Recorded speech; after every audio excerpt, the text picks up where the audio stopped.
السلام علیکم ویورز، کیسے ہیں آپ سب؟ امید ہیں آپ سب خیریت سے ہوں گے۔ Welcome to my channel and welcome to اندر ویڈیو۔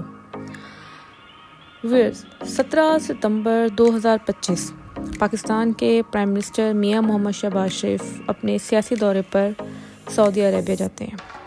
سعودی عربیہ میں دونوں ملکوں کے لیڈرز ایک تاریخی معاہدے پر سائن کرتے ہیں جس کا نام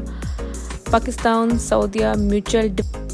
اس اسٹریٹجک میوچل ڈیفنس ایگریمنٹ نے جو دونوں ملکوں کے درمیان طے پایا، اس کے مطابق پاکستان کو سعودی عربیہ سے فائنینشیل ایڈ ملے گی اور سعودی عربیہ کو ان ریٹرن پاکستان سے سیکیورٹی پارٹنرشپ ملے گی۔ اور اس موقع پر جب پرائم منسٹر شہباز شریف سعودی عرب گئے تو سعودی عرب کی ہواؤں میں پرائم منسٹر کو رائل پروٹوکول دیا گیا، ایسا پروٹوکول جو آج سے پہلے کسی وزیر اعظم کو نہیں دیا گیا۔ محمد بن سلمان نے خود ان کا ویلکم کیا اور انتہائی ویلکمنگ وے میں اس دورے کا آغاز ہوا اور الٹیمیٹلی اس معاہدے پر سائن کیے گئے، اور اس ایگریمنٹ نے پوری دنیا کو ایک نئی ڈیبیٹ دی۔ گلوبلی اس پورے معاہدے کو گلوبلی نیشنل، انٹرنیشنل اور گلوبل میڈیا بہت ڈسکس کر رہا ہے، اس کو انالائز کر رہے ہیں اور اس پہ ڈفرینٹ اینگل سے ڈبیٹ کر رہے ہیں۔ اس معاہدے سے چند روز قبل ہی اسرائیل نے قطر کے دارالحکومت دوحہ پر اٹیک کیا تھا، اور اس اٹیک کے چند دن بعد ہی اس معاہدے کا طے پانا کافی سوالات اٹھاتا ہے۔ کیا واقعی پاکستان اور سعودیہ کے درمیان یہ میوچل ڈیفنس ایگریمنٹ قطر پہ کیے گئے اسرائیل اٹیک کے نتیجے میں تھا، یا یہ ایک کافی عرصے سے ڈیبیٹ کا نتیجہ ہے؟ خیر، پوری دنیا اس کو ڈفرینٹ وے میں دیکھ رہی ہے، اور کچھ لوگ کہہ رہے ہیں کہ یہ اس وقت مڈل ایسٹ اور ساؤتھ ایشیا میں as a game changer role play کرے گا۔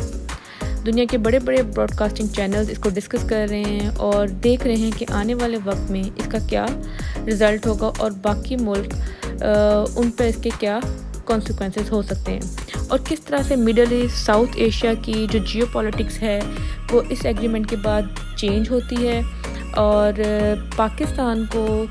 اس ایگریمنٹ کے بعد گلوبلی کس طرح سے دیکھا جائے گا، کیونکہ پاکستان دنیا کا وہ واحد اسلامی ملک ہے جو کہ نیوکلیئر پاور ہے۔ تو کیا واقعی اس ایگریمنٹ کو گیم چینجر کہا جا رہا ہے؟ تو ایسا ہے، آئیں اس پہ وضاحت کرتے ہیں۔ مڈل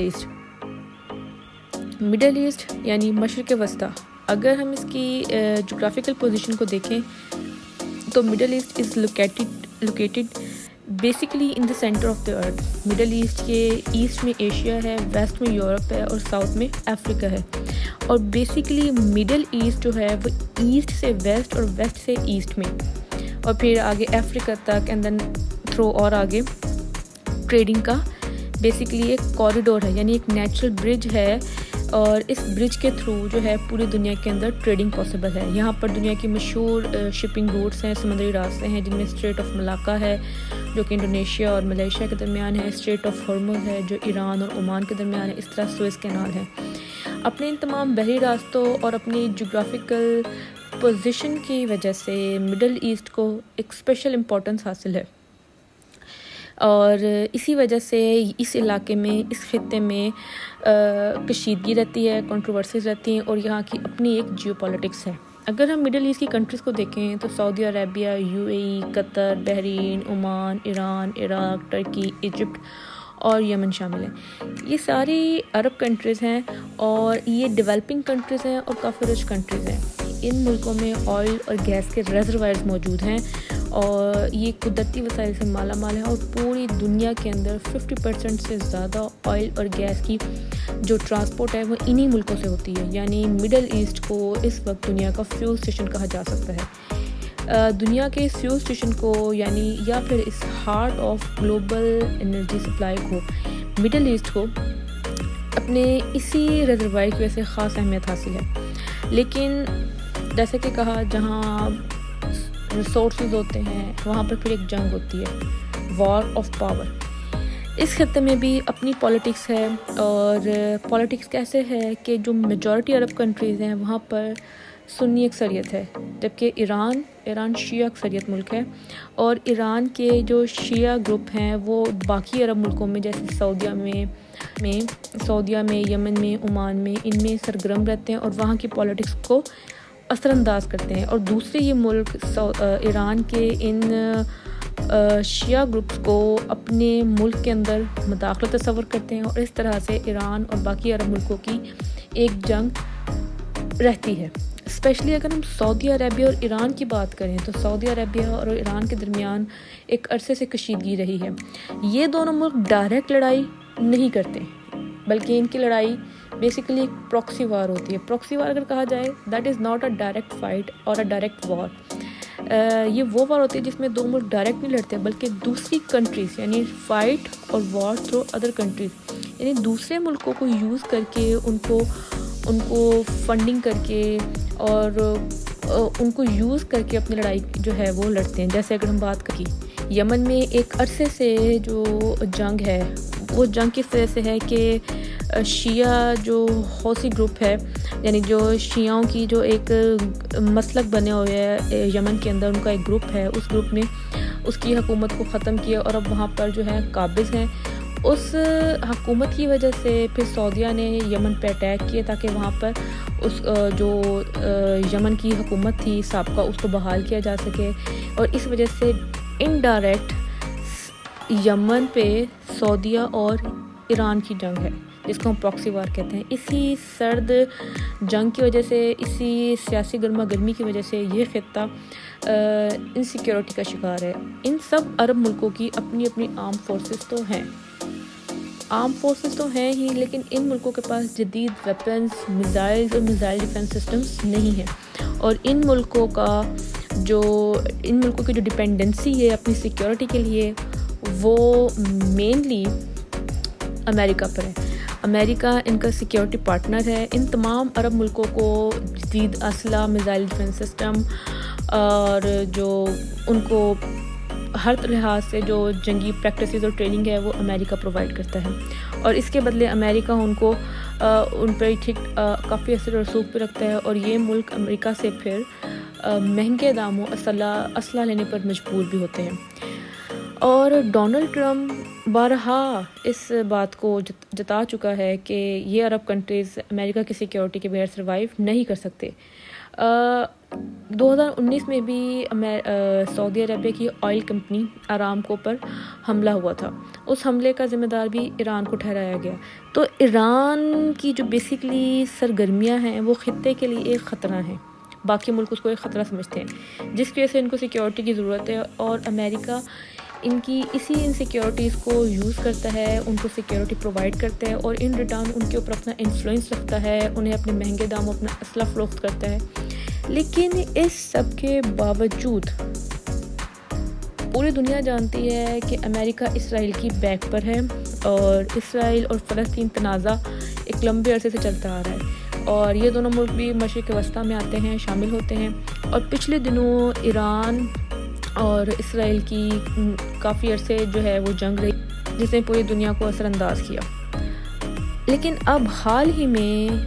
اسرائیل نے قطر کے دارالحکومت دوحہ پر حملہ کیا۔